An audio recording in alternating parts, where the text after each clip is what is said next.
Hello class, welcome to our LFCS online class. Myself Sandhya Tiwari, your SST teacher. We have completed chapter 7 and today we are going to start chapter 8. The name of chapter is Educating and Civilizing the People. Okay, and in this topic, in this chapter we will read about the new education system.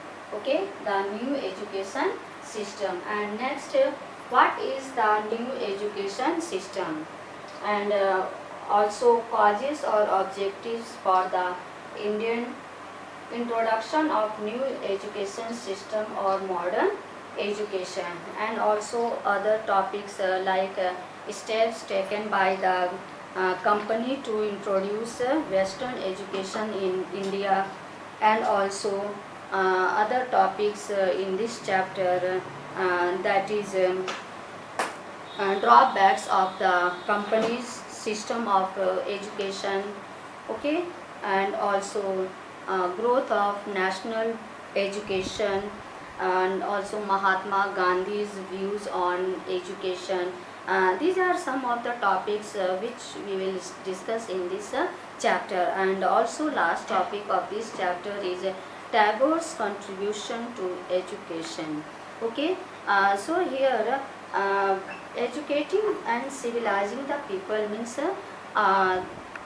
means उनको जब Britishers India में आए तो उनको लगा कि हमें Indian को एजुकेट करना चाहिए, प्लस उनको सिविलाइज बनाना चाहिए क्योंकि ये सिविलाइज्ड नहीं हैं, और उन्होंने इसके लिए नए एजुकेशन सिस्टम लाने की कोशिश की, और भी कई सारी बातें हैं जो कि आप इसके अंदर पढ़ेंगे। पहला है क्या है द न्यू एजुकेशन सिस्टम, और न्यू एजुकेशन के system, what is new education system, ये जो है what is the new education system. New education system means क्या है, जो ब्रिटिशर्स ने जिस एजुकेशन को, जिस एजुकेशन सिस्टम को इंडिया में इंट्रोड्यूस किया उसी को क्या कहते हैं, न्यू एजुकेशन सिस्टम।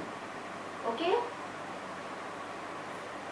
जो एजुकेशन सिस्टम ब्रिटिशर्स ने इंडिया में इंट्रोड्यूस किया उसको हम क्या कहते हैं, न्यू एजुकेशन सिस्टम। ठीक, उन्होंने अपनी एजुकेशन सिस्टम हमारे इंडिया में इंट्रोड्यूस किया। So let's start these two topics today. Okay बेटा, the new education system. What is the new education system? The educational system which the British introduced in India is known as education system.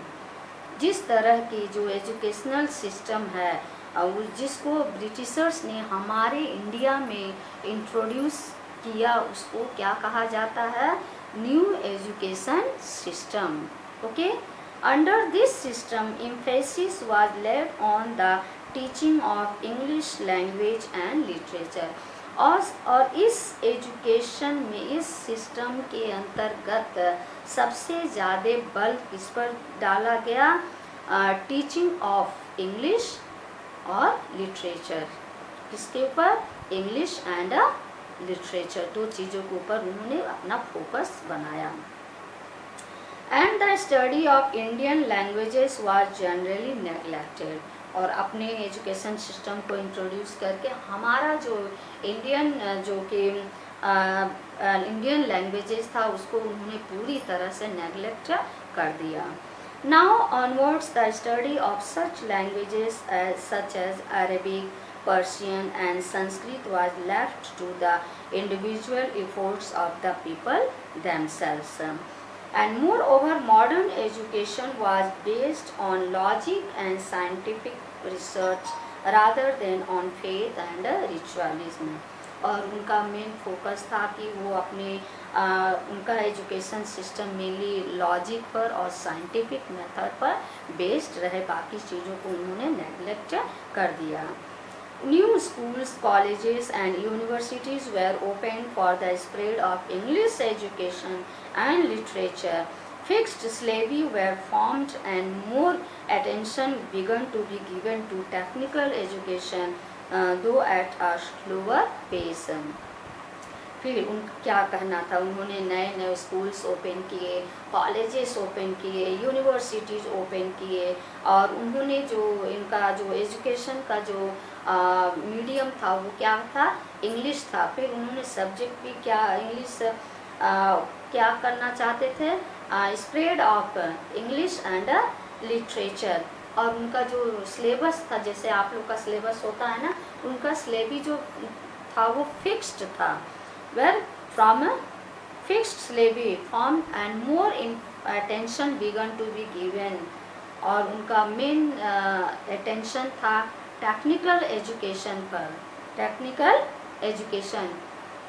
फिर भी ये सब सारी चीज़ें उन्होंने start की, लेकिन जो उनका जो तरीका था बड़ा ही स्लो था।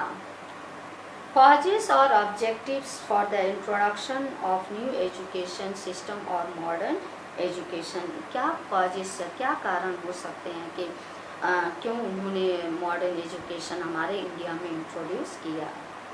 The English introduce the new education system और modern education in India to fulfil their various objectives. ये मत सोचिएगा कि ब्रिटिशर्स जो आए वो अपने हमारी भलाई के लिए कोई काम करने की उन्होंने सोची नहीं। यहाँ भी जो था वो क्या था, introduce system education to fulfil their objectives. उनके अपने जो मेन मकसद से उसको फुलफिल करने के लिए उन्होंने नया एजुकेशन सिस्टम इंट्रोड्यूस करवाया, ताकि जो कुछ इंडियंस को ये एजुकेट कर सके और अपने अंडर में इनको अपना वर्क करवाएं। ठीक। The chief among them were the following. इसमें पहला क्या था, to reduce the expenditure on administration, ताकि जो एडमिनिस्ट्रेशन में जो एक्सपेंडिचर वो रिड्यूस कर सकें। The English introduced modern education in India with the object of reducing the expenditure incurred on administration. Incurred means a charge or a product, और जो service थी उसके लिए on the administration. This demand could be met only by employing the educated Indians who could prove far less expensive than the Europeans, जो कि कम पैसे में वो अपना काम कर सके और उनकी हेल्प कर सकें। Second, to encourage the study of English language, और वो इंग्लिश लैंग्वेज को बढ़ावा दे सकें ताकि ज़्यादा से ज़्यादा लोग इंग्लिश के ऊपर फोकस डालें। The English were now the masters of India and like all masters alien rulers means foreign rulers, they too wished that the people under their rule should learn their language, which they must use in communicating with them. और जो English थे उन्होंने अब वो masters हमारे land पर वो हमारे मास्टर बन गए। ठीक, जिस तरह से बाकी लोग आकर के हमारे लैंड पर, जो फॉरेन रूलर्स थे हमारे लैंड पर मास्टर्स बने, उसी तरह से ये लोग भी हमारे लैंड पर मास्टर्स बने। और they too wish that their rule should learn their language, और उनके शासन काल में लोग उनकी लैंग्वेज को पढ़ें, उनकी लैंग्वेज को सीखें, और ताकि उनकी जो कम्युनिकेटिंग थी, जो एक दूसरे की बात को समझ पाने में आसानी हो। Third, to expand market for English goods.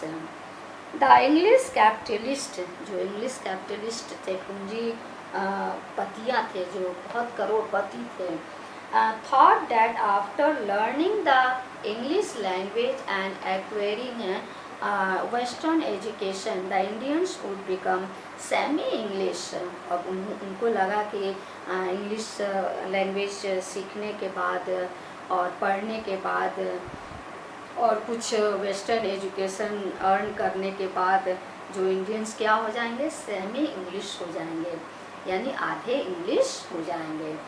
According to Macaulay, the Indians would then remain Indians only in their color। Macaulay के अनुसार उनका कहना था कि जब इंग्लिश सीख लेंगे इंडियंस, तो वे केवल रंग के में ही केवल इंडियन रह जाएंगे, बाकी वो इंग्लिश हो जाएंगे। While in their interests, ideas, morals and intelligence they would become English, और बाकी फील्ड में वो क्या हो जाएंगे, इंग्लिश हो जाएंगे। और केवल वो किस रूप में इंडियन रहेंगे, केवल अपने कलर में इंडियन रहेंगे। Okay, in such conditions the market for English British goods would automatically expand. इस तरह से क्या होगा, जो मार्केट है गुड्स की, जो ब्रिटिश गुड्स की, वो ऑलरेडी क्या हो जाएगा, ऑटोमेटिकली फैल जाएगी। स्प्रेड ऑफ क्रिश्चियनिटी, और क्रिश्चियनिटी को भी बढ़ावा देना चाहते थे। The Christian missionaries believed that modern education would end among the Indians what little faith they had in their religious beliefs. उनका मानना था कि जब क्रिश्चियन मिशनरीज का मानना था कि जैसे मॉडर्न एजुकेशन उनके अंदर आएगा, वो जो मॉडर्न एजुकेशन के बारे में सुनेंगे, सीखेंगे, पढ़ेंगे, तो वो ऑलरेडी जो उनके अंदर जो बची खुशी जो इंडियंस बिलीव्स है, फेथ है, वो भी धीरे धीरे क्या हो जाएगा, ख़त्म हो जाएगा। दस they would be attracted towards Christianity, तो इस तरह से वो क्रिश्चियनिटी के प्रति अट्रैक्टिव हो जाएंगे, हमारे प्रति वो हमारे रिलीजन को अपनाने में आगे अपनाने के लिए आगे बढ़ कर के आएंगे। Okay, so today only this much. So here's your homework, do exercise A of chapter 7। Okay बेटा, थैंक यू।